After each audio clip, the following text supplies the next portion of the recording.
Hi Copic and the Craft Room fans, it's Michelle Houghton here, and I have an adorable image from Stamp AnnieThing this week that I'm going to color up. This is a stamp image that I actually colored up just a few days ago in Japan. An amazing experience for myself and got to share my love for Copic right in the heart of Copic land. The two corporation was celebrating their 30th year. The image also comes with a sentiment, which I love that I could curve and make a rainbow. So eventually I'll make another card that includes that sentiment. I'm going to start with her skin tones, and the base color I'm using is an E50. So real light earth tone, just basing that whole skin area. On Stamp AnnieThing stamps, you want to be real cautious about the whites of their eyes. You can go back and do some correcting later, but in this case, to really keep that clean, it's easier to start off by really trying to avoid the whites of her eyes. I go down and hit her neck area, her arms, and her legs. E21 is next. I'm doing this as a general front lit image, and so, oh, and forgot her ear. Touch that up with her, with the E21. Underside of her arms. So the lighting is kind of a front lighting. I've shaded to one side of her nose to give her a hint of a nose, because that's not on the image already. E01 is what I'm finishing with. This has a little bit of a peachier feel to it than the E21, so it's really, as much as anything, giving her a little bit of rosiness. I'm going back with E50 and softening those edges. Notice I skipped the mid-tone this time. Those two colors are really close together. The E01 doesn't so much as darken as actually just kind of peach it, give her that peachy pink skin. R21 just barely on that one cheek, and E01 to blend it in for a rosy cheek.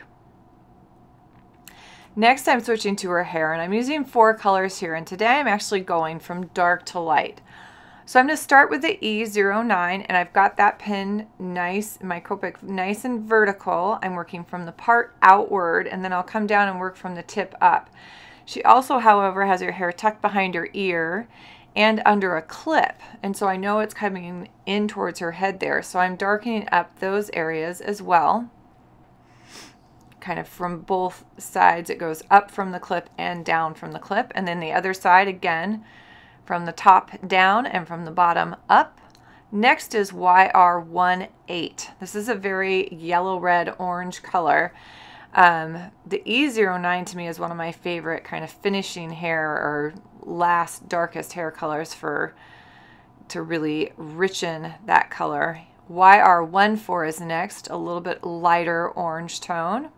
Notice I'm leaving some white. There's still some white kind of just barely showing through. My Y21 comes in, and instead of starting at the ends, this is the only one that's going to start right in those white areas and push back out. That's going to help soften just a little bit. We can still see the texture. We don't want to lose it, but it's going to soften up those edges so it doesn't look stripy. It looks more like textured hair. B00, B1 is what I'm starting with on her little dress. And then I add B12 just to darken up. Again, it's front lit, so it's kind of coming from the sides in, but I'm also adding some little folds into her dress. Real simple.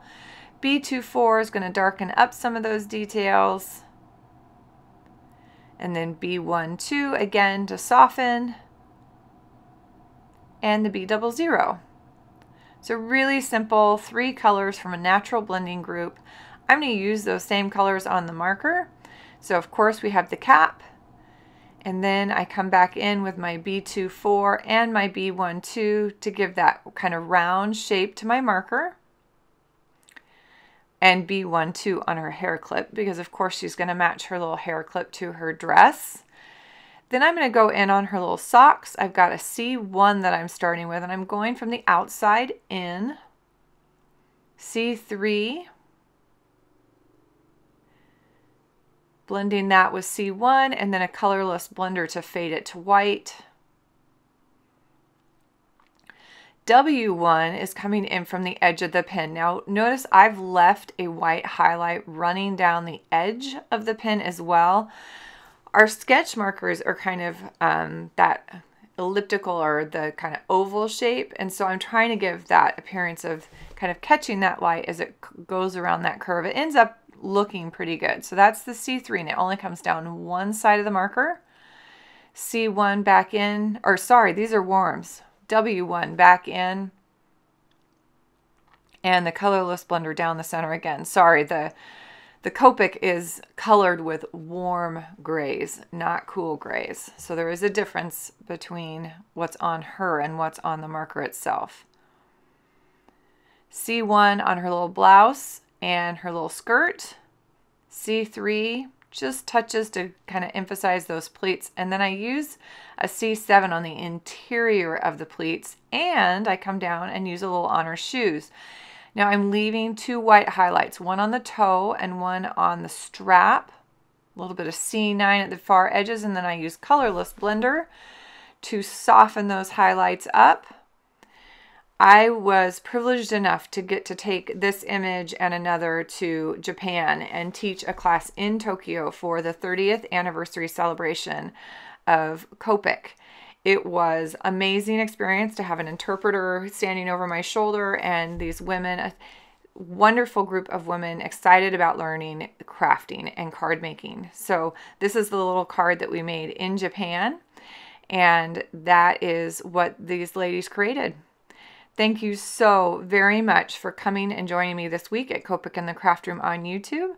Have a happy, colorful week.